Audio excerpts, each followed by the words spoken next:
हमारी लड़ाई आरएसएस जैसे शातिर संगठन से है। हमें भी, मैं ज्यादा विस्तार में नहीं जाना चाहता।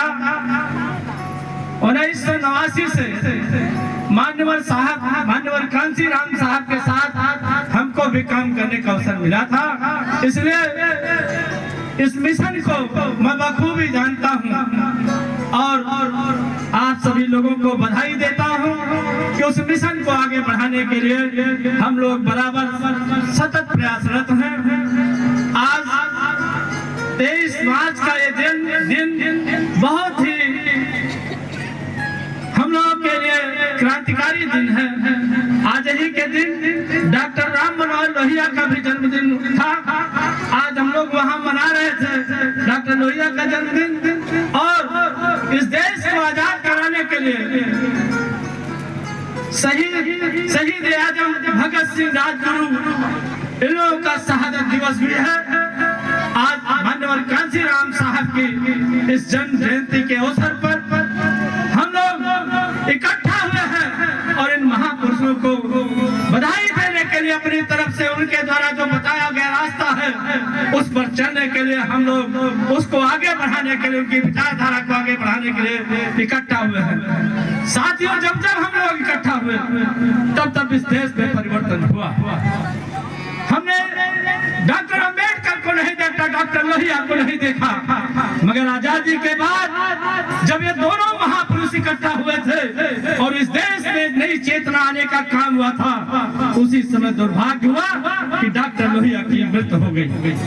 और 1993 में जब मान्यवर कांसी राम साहब और माननीय मुलायम सिंह यादव जी इकट्ठा हुए थे तो इस देश में जो नारा लगता था, मेरे मुलायम कांसी राम हवा में उड़ गए, जय श्री राम, और वो ऐतिहासिक परिवर्तन हुआ था इस उत्तर प्रदेश की धरती पर। आज भी जरूरत है।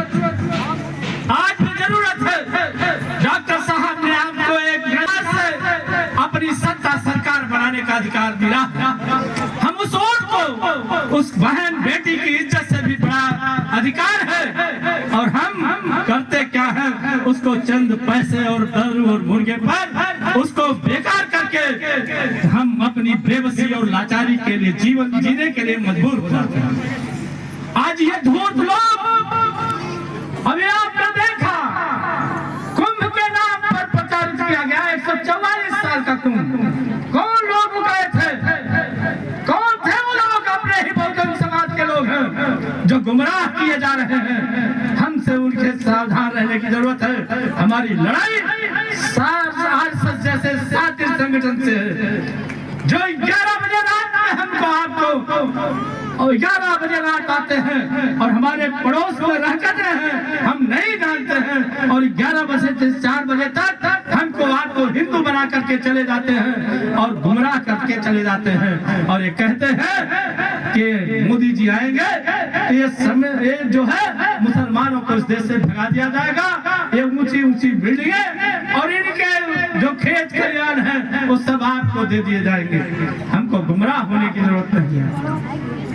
महात्मा गौतम बुद्ध ने कहा था कि जानो तब मानो, जब सी चीज को आप जानिए तब उसको आपको मानना होगा। इसलिए मित्रों, जिस देश के जो कथित ये आडंबरवादी लोग हैं, इनसे हमको सावधान रहने की जरूरत है। पॉलिटिकल पावर के बिना हम आप कुछ नहीं कर सकते।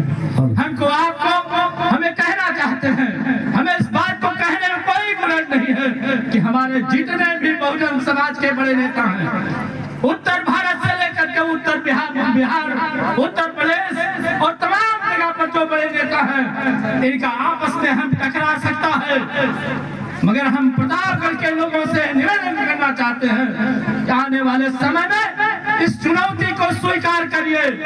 और मान्यवर साहब, ये प्रतापगढ़ जनपद राजे रजवाड़ों से जाना जाता था, यहाँ पर टिकट